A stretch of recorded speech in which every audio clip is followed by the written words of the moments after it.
Se dovessi pensare a una parola che sostituisce musica, potrei pensare solo a Venezia.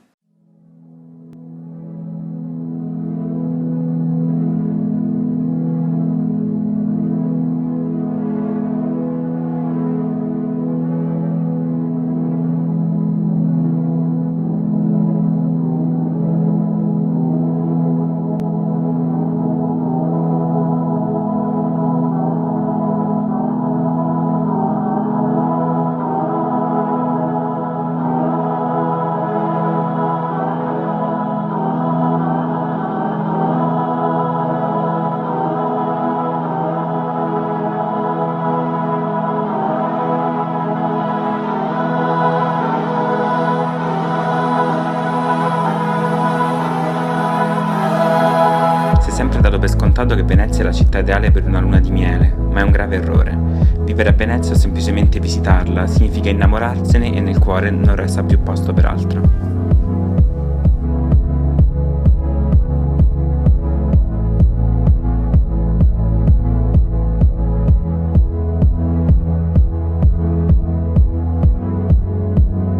Venezia è il posto più romantico del mondo, ma è ancora meglio quando non c'è nessuno.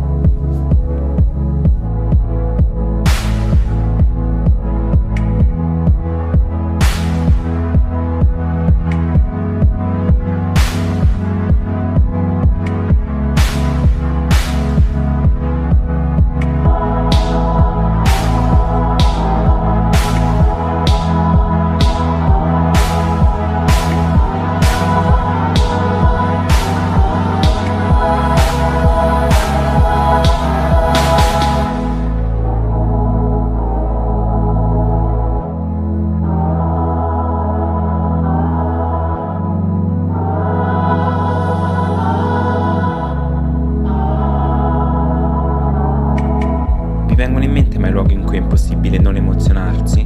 Venezia è sicuramente uno di quelli. La magia che avvolge questa città scorre per tutti i canali e sale per tutti i ponti che la collegano. Non è facile scappare dal caos cittadino delle grandi metropoli, eppure in posti del genere ci si sente su un altro pianeta, o perlomeno lontano dal tuo mondo fatto di routine, semafori e metropolitane. La città è in continuo fermento, anche troppo. Forse ognuno di noi vuole prendere per sé un pezzo di questo luogo magico.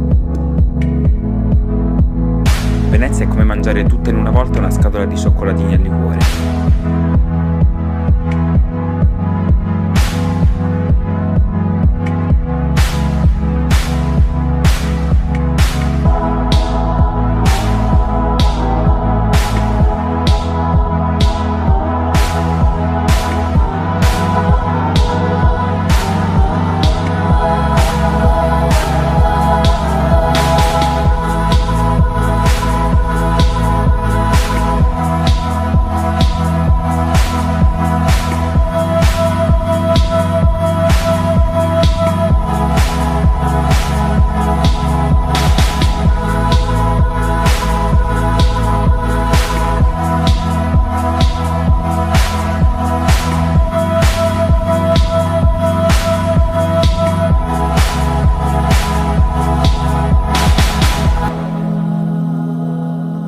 Quindi grazie Venezia.